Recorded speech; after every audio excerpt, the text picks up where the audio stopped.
Okay, good morning, everyone, and good afternoon, good evening to all of you who have joined. Thank you so much for making the time to participate in today's webinar. My name is Sarah Douglas, and I am the Gender Advisor of PBSO.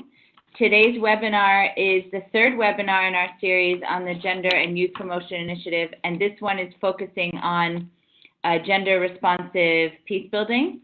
So I'm going to run through a presentation quickly, and then we will have time for questions and answers at the end. And please feel free throughout the webinar to put your questions into the chat box. You will also have the opportunity to ask questions in French at the end of the presentation. Alors, pour les francophones, il y a la possibilité de poser les questions en français à la fin. Okay, great. So, first, the agenda for today's webinar.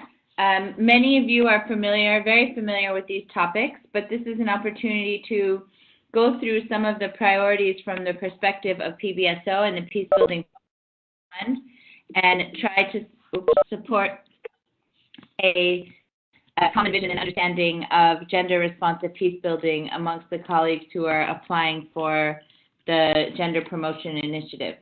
So we will go through an overview of the GPI and then also a little bit more detail about the types of interventions and the lessons learned from the last experiences that we've had over the past 6 years.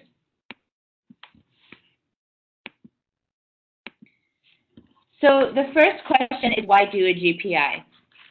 Many of you have been involved before, and you know that the Peacebuilding Support Office is a strong champion of the gender-responsive peacebuilding agenda and the 1325 resolutions and all the subsequent resolutions.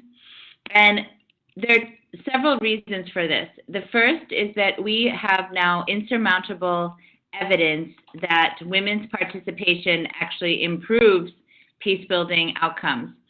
Some of you will be familiar with the global study on 1325 that came out in 2015 that consolidated this evidence base and showed data about how women's participation improves the sustainability of peace agreements, how women contribute a disproportionate amount of their economic peace dividends into family and social well-being in the community. So we have this kind of insurmountable and increasingly large body of evidence that shows that women's participation actually improves peace building. Secondly, as a UN system, we are committed to achieving gender equality and supporting the empowerment of women as a goal in its own right.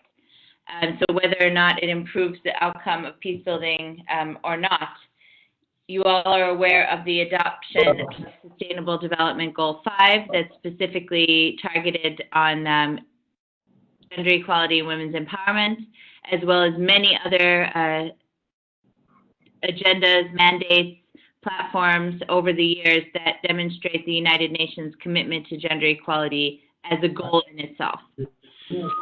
Thirdly, more specifically to peace building, we have a very strong mandate from the Secretary General's 7-point action plan on gender responsive peace building, which was developed in 2010, also as a response to the 10-year anniversary of Resolution 1325, which, among other things, called for increased financing and increased targeted interventions and monitoring and evaluation kind of frameworks of the Women, Peace, and Security agenda.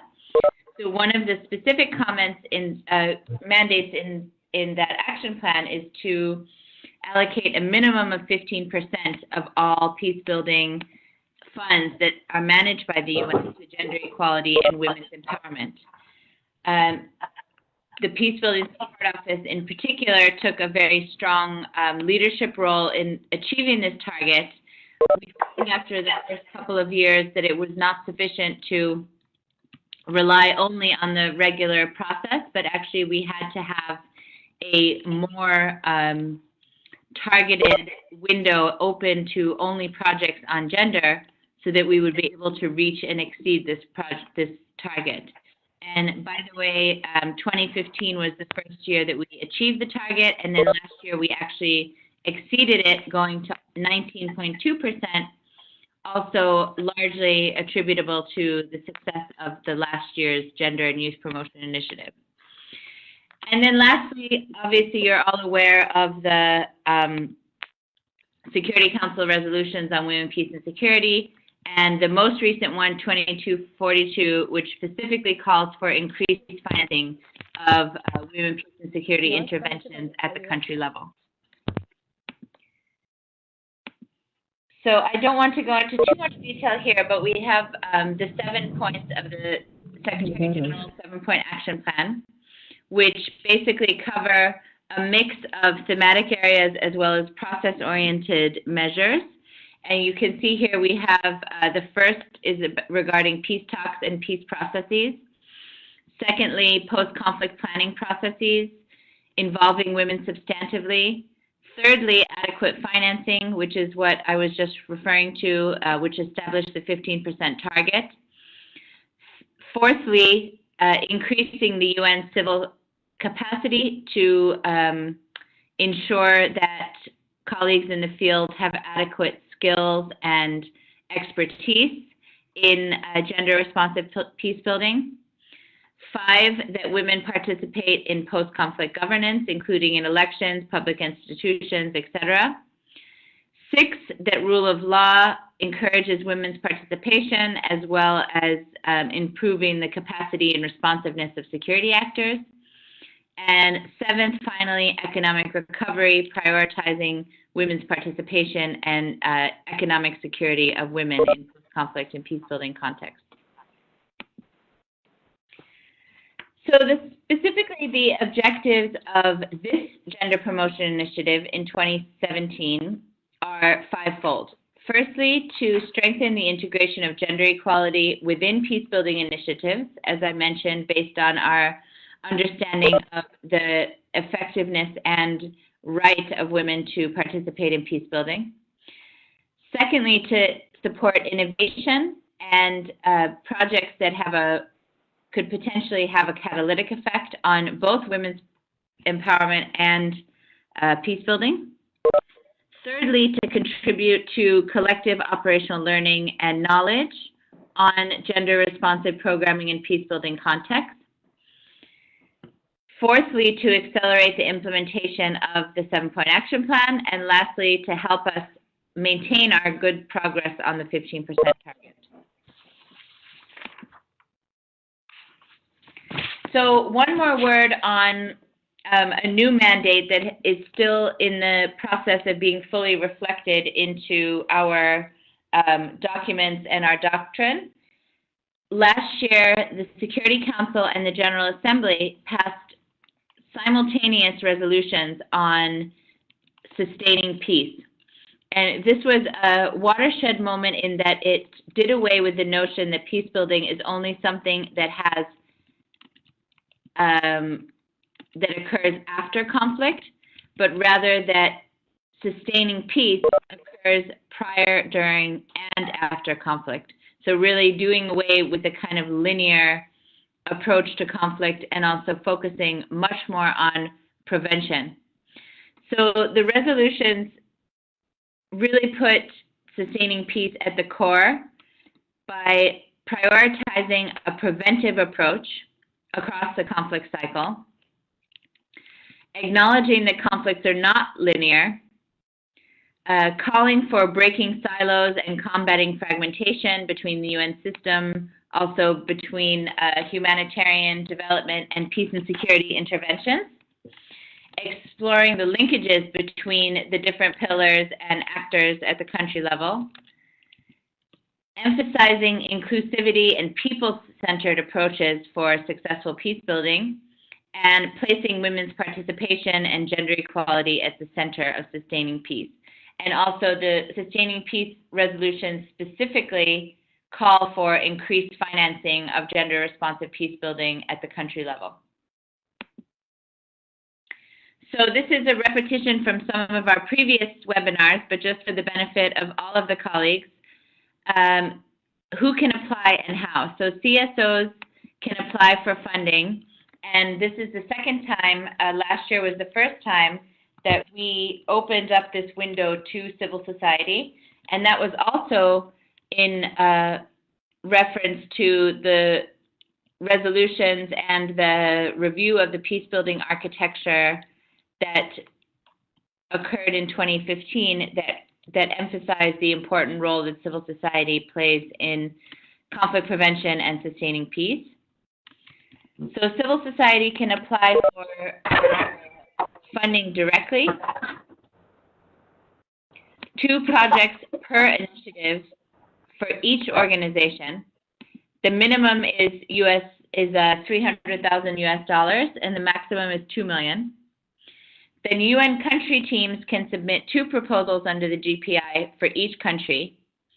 For UN partners, joint proposals are strongly encouraged, no more than 2 or 3 partners per project. The minimum is $800,000 and the maximum is $2 million. Also, UN entities and civil society organizations must partner with national and local civil society organizations, and at least 40% of the budget should go to national CSOs. We've had a lot of questions about that already from different partners and emails submitted to the info address. And just to clarify that this 40% is a guideline, it's not something that we are measuring very strictly. The purpose and the vision of this requirement is really that we want colleagues and projects at the country level to engage with local actors and to support the capacity building of local partners that are the sort of front line for peace building and conflict prevention. So, for example, there have been some questions about, do the local partners need to be registered? Do they need to be co-implementing partners? Do they need to produce financial reports? And the answer to all of those questions is that we are not looking at that level of detail. It's up to you to determine how the partnerships with local actors should work, but the purpose is that we want the spirit of the partnership with civil society at the local level to be reflected in the development of the proposal as well as in the budget.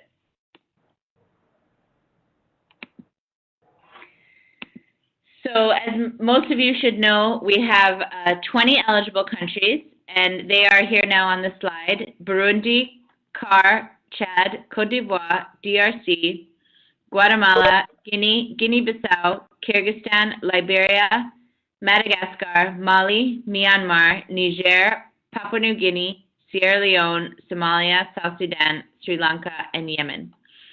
And also, just to clarify that these 20 countries are the countries that are officially eligible for peacebuilding funds, and they each went through a process of obtaining that eligibility, whereby the governments and the UN country teams at the national level submitted an official request at some point, and in some cases it could be many years ago, to the Secretary General, specifically requesting eligibility to the fund. So this is also very important to us as the Peacebuilding Support Office, because their eligibility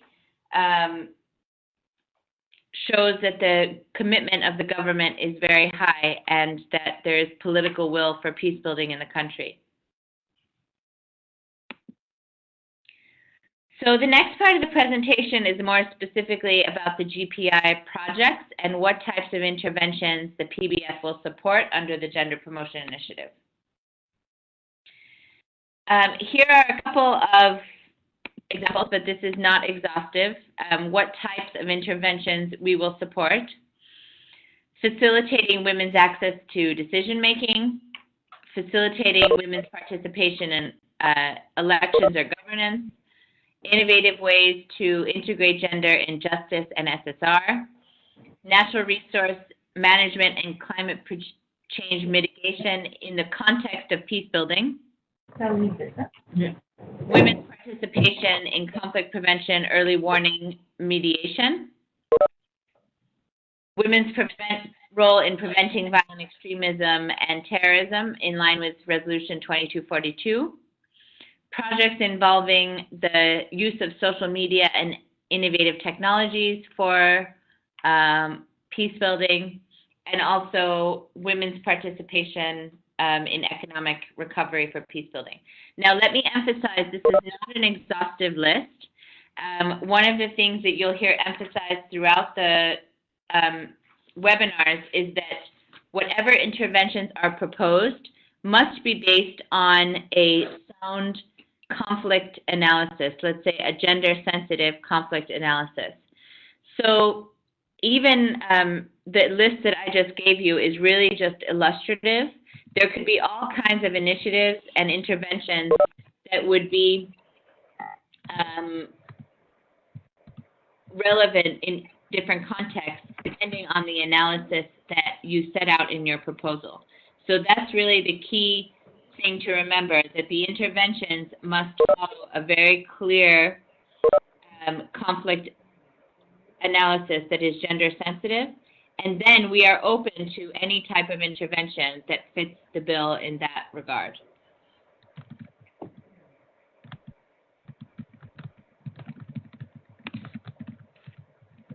Okay, so we've also listed here a couple of all the previous GPI projects from 2016, 2014, and 2013. And we were hoping to have hyperlinks to these projects, but they're not, the hyperlinks are not working. So we'll put the this up on the website in Word so that you can easily access the hyperlinks, which will give you on the resource section of the website. So this gives you an examples of projects that have been successful in the past. So it's very useful to look at the successful projects and see what the different colleagues have done to make the project successful. And the good thing is also there's a mix of English and French here, so it's a good resource for all of the colleagues. So here's the list for 2016. And then this is the list for 2014. You can see quite a range of countries and different topics, from access to land to political participation. And then here the projects from 2011, which was the first year that we did the initiative. So just again, we'll put all of these on the resource section of the website so that you can easily access of all of these projects. So lessons learned from the previous GPIs. Successful projects did three things very clearly. The first one was that they made a very clear link between the activities and a peace-building outcome. It's important to remember that this is the UN Secretary General's Peace-Building Fund. So whatever funds we support, whatever projects we support, have to be very, very, very clearly linked to peace building. So any type of intervention you want to propose, be it natural resource management, be it economic security, be it rule of law and justice activities, must make a clear link to the actual peace building goals and strategies of the country. Secondly, successful projects have laid out specific and tangible results that are based on a clear and thorough conflict analysis. So some of that I already mentioned, that we are open to any type of activity that has is grounded in a strong identification of the needs and the priorities in the country. But also the other important part of that is that we are looking for specific and tangible results. Thirdly, the issue of theory of change. So the theory of change is what connects the conflict analysis to the actual results. And it's very important that the theory of change shows how the activities that are proposed will actually lead to the results that are desired based on the conflict analysis. There will be subsequent webinars next week on conflict analysis and theory of change, and the week after that on monitoring and evaluation. And I really encourage you to participate in those because they will be very helpful to figure out how the activities that you have in mind can be tied together through a good and sound theory of change. So many of the unsuccessful projects focused on something related to gender equality programming, but failed to make the link to peace building. In the case of the gender promotion initiatives, we found many projects that were, for example, focused on gender-based violence, which of course is a peace and security issue and is a peace building issue, but the project failed to make a difference or differentiate how the approach was actually linked to the peace building priorities of the country. So basically, a project on GBV, it could be a successful project, for example, but the project has to explain how this is different in Liberia, let's say, from what we would do in Ghana, or what we would do differently in Papua New Guinea versus Indonesia. So that differentiation between a project that might have a more development or human rights or gender equality outcome, we need this project to have a peace building outcome. Secondly, a big pitfall for the previous projects were projects that were very vague, that talked about organizing women's constituencies for peace, workshops and trainings, and capacity building without really showing how those would be connected to a concrete result. So those were the two major pitfalls for previous projects. So here are some useful resources. We've mentioned a lot already the importance of a sound conflict analysis and a gender-sensitive conflict analysis. Conciliation Resources came out with a very good gender and conflict analysis toolkit that is useful. There's also the UN Women's Sourcebook on Women, Peace, and Security, which has a lot of tools and research that is useful for also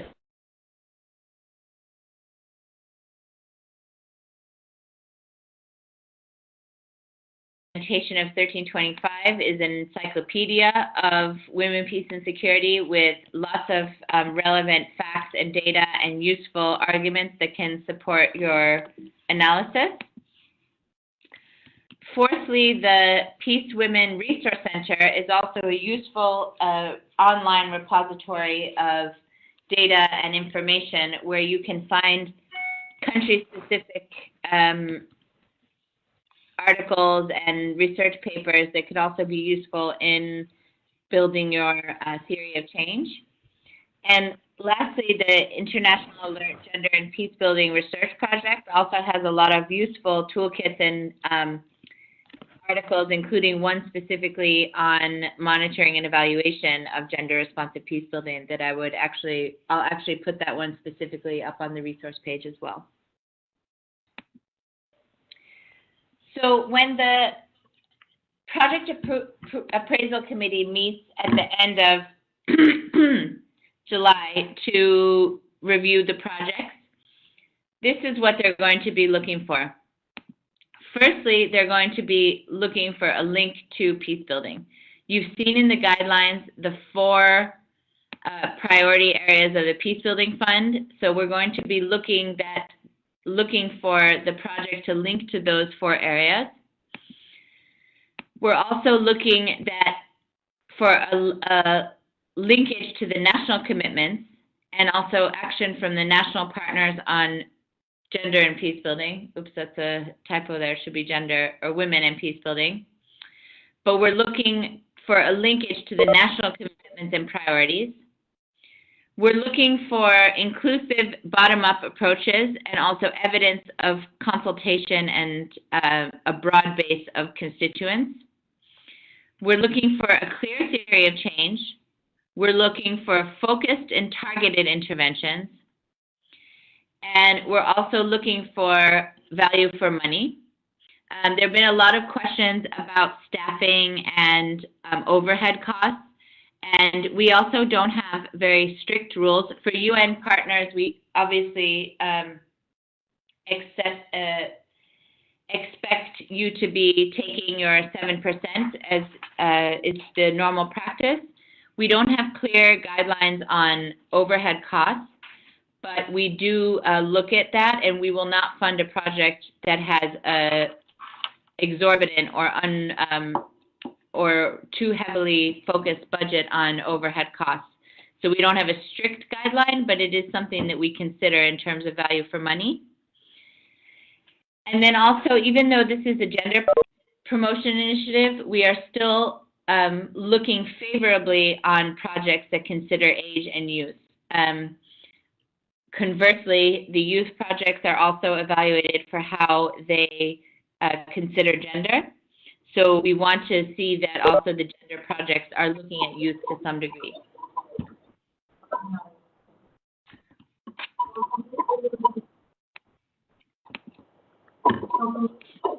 Okay, so the last slide before we open up for questions are the next steps.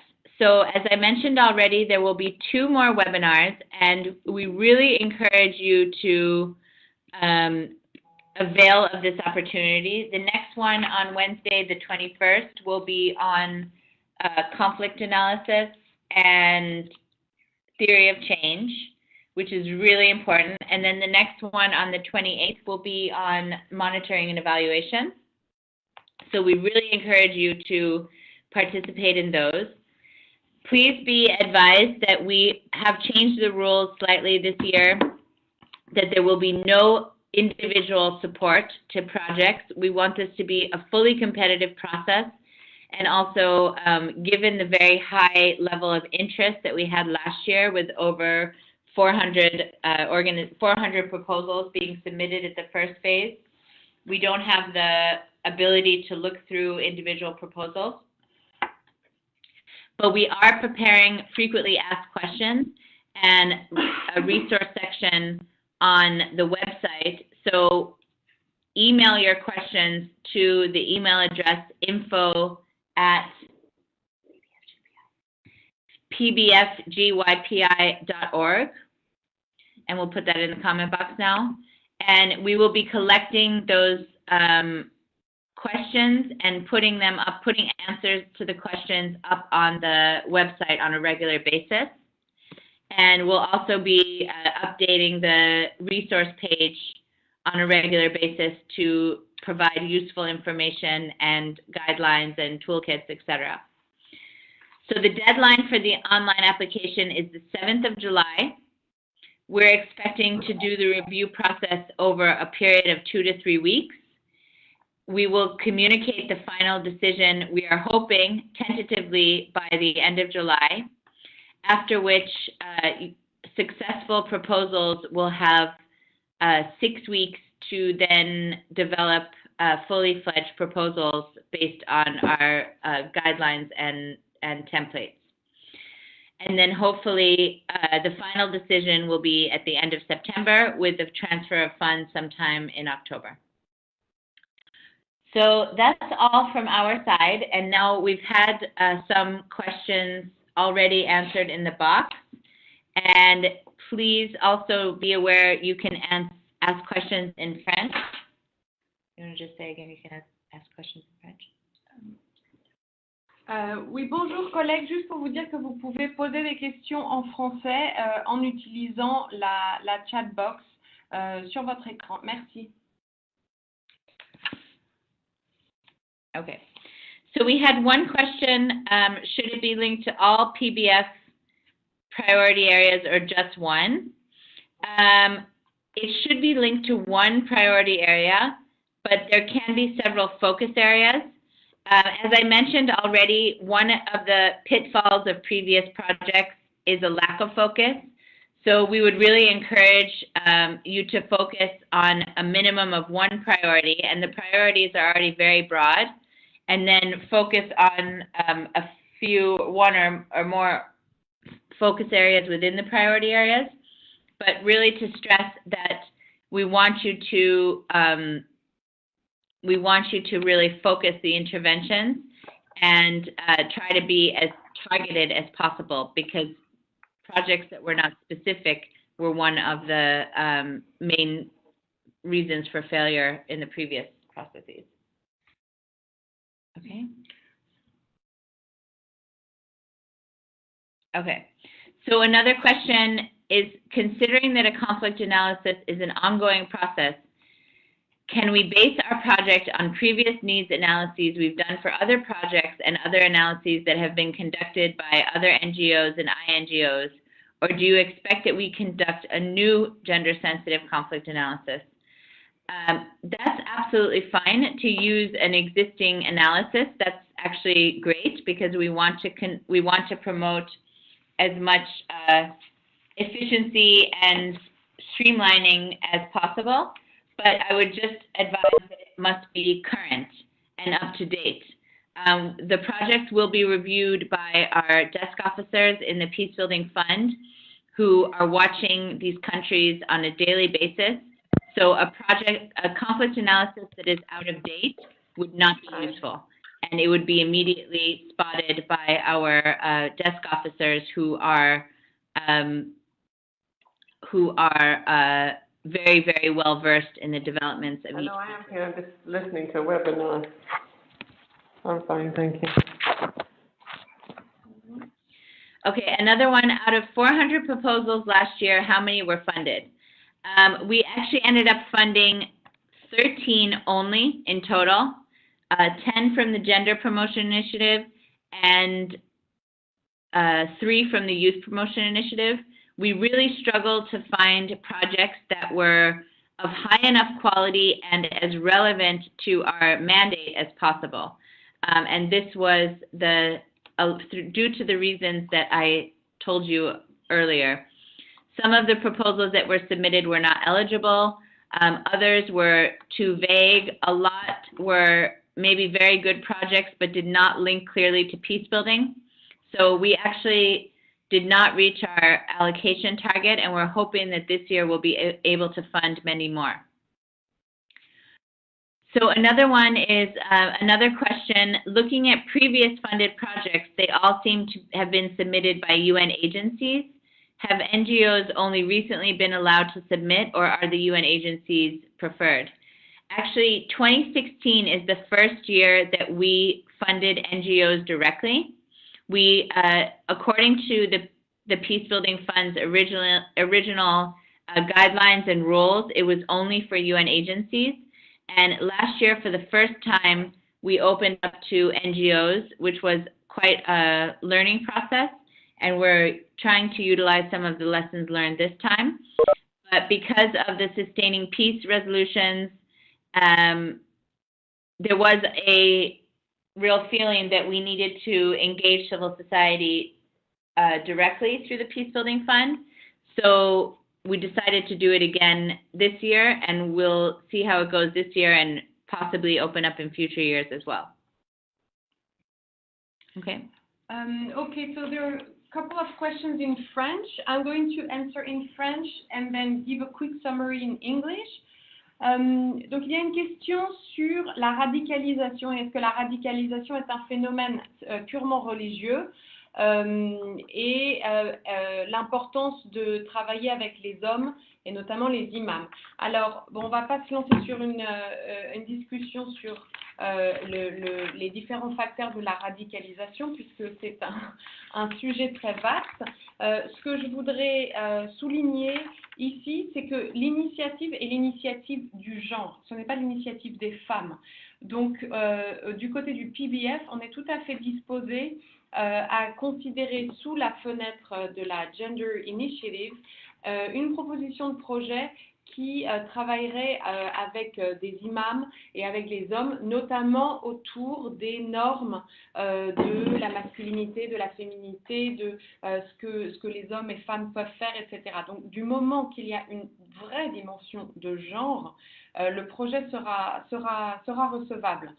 So quickly, a quick summary in English. The question is about radicalization and its linkages its linkages to a religious phenomenon and the importance to work with imam. And I was just pointing out that imam who are men.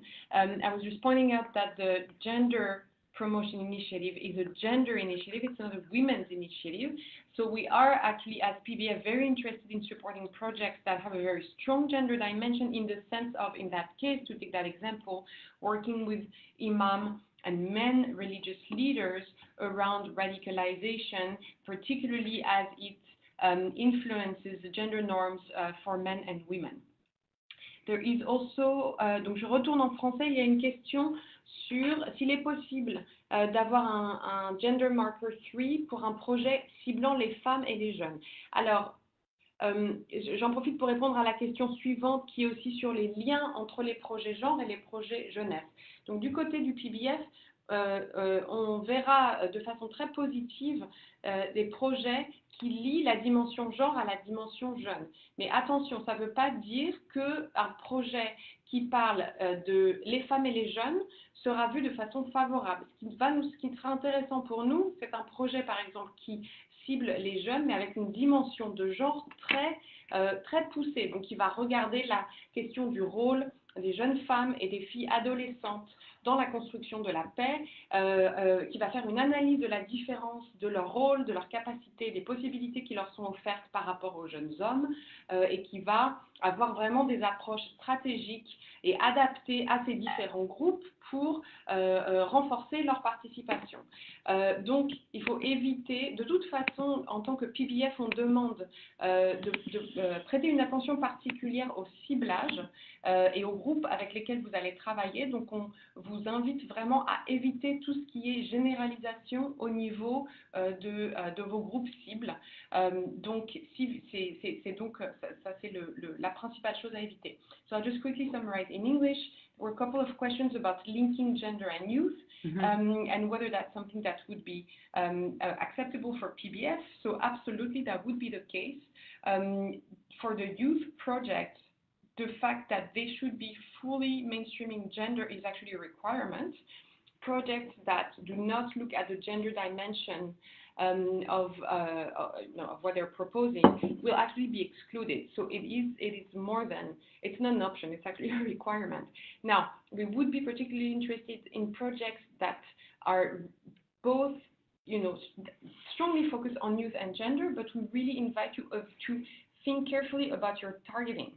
So don't submit a project that talks about we'll be working with women and youth. Because we will find this too general. A lot of youth are women. A lot of women are also young. So be specific about who you're targeting. And we'd be much more interested in a project that's really telling us that you're going to target young women. You can explain their role in the peacebuilding process, explain the different opportunities and capacities, etc., the type of intervention you'll be designing for them specifically. So be specific in your targeting. And maybe also just go down one more because there's a linked question. We are another question. We are considering to submit strongly linked proposals for gender and youth. Would that be realistic, or would you suggest to submit twin independent proposals?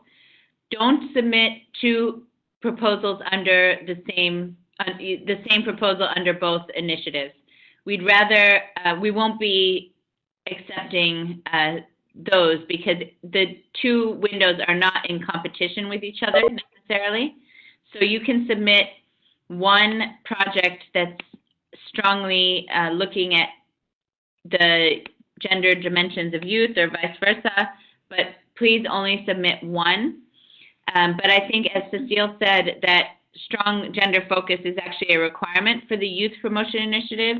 So you might want to consider submitting that proposal under the Youth Promotion Initiative rather than the gender one. But it's up to you when you see how the proposal shapes up.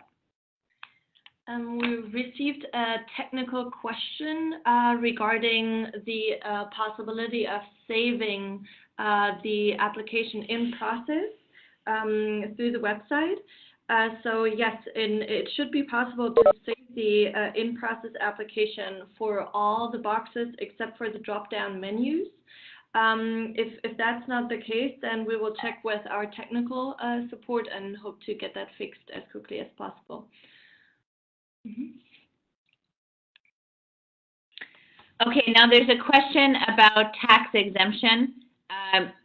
In the last webinar, we should contact you early in the process about any tax exemption issues to confirm. There's been an email, but we have not gotten back to you yet. That's because we're waiting for feedback from the Multi-Partner Trust Fund Office, who is actually our fund administrator. So we will hopefully be getting back to you shortly, but we're waiting for feedback from the actual administrator, since we're not the ones in the Peacebuilding Support Office that actually administer the funds.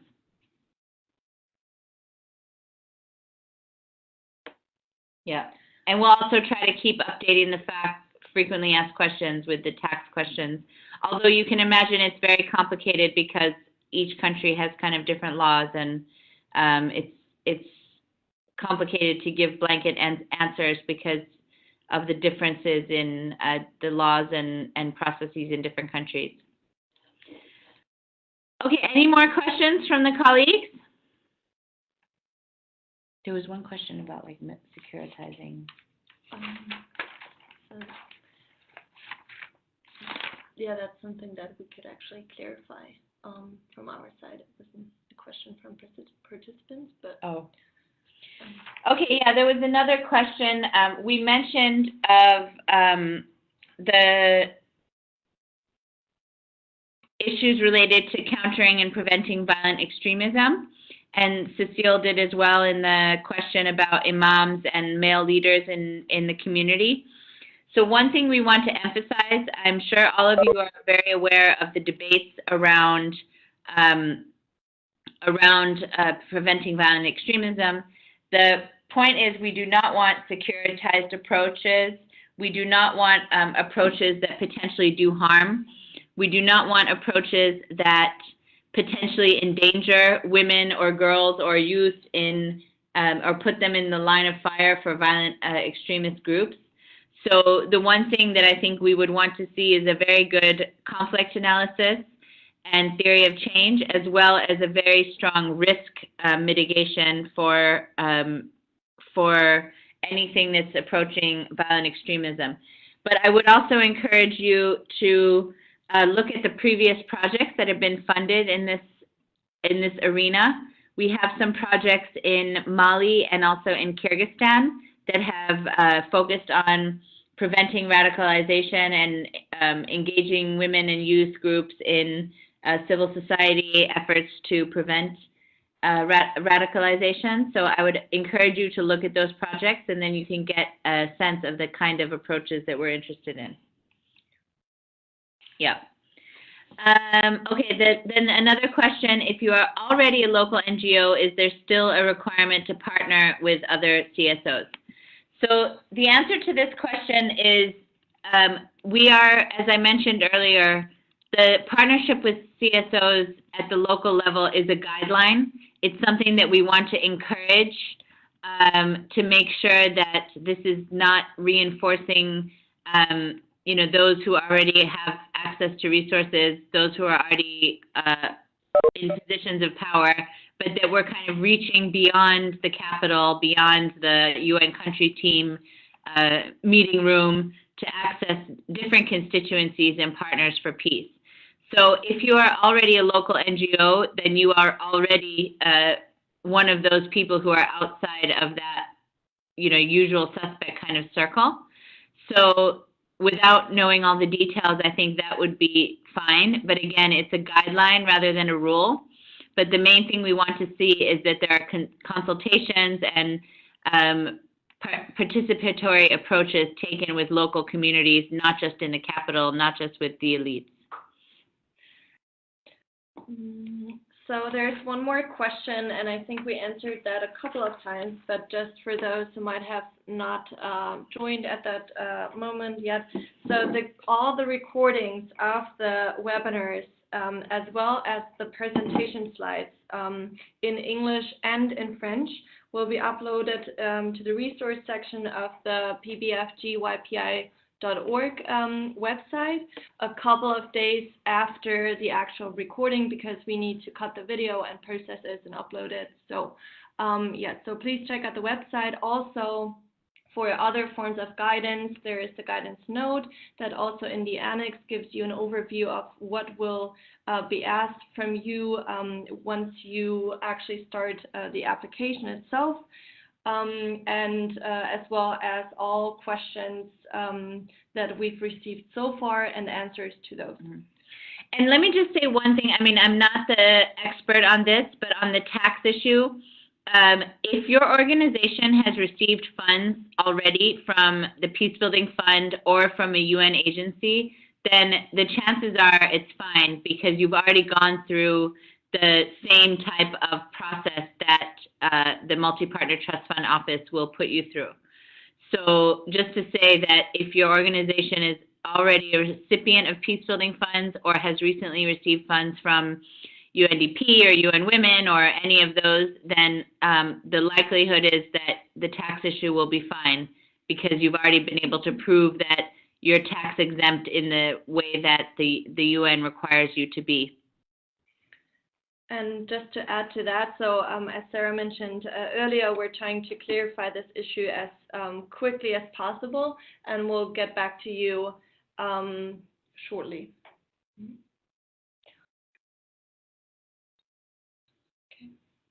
Any more questions from the colleagues? Great.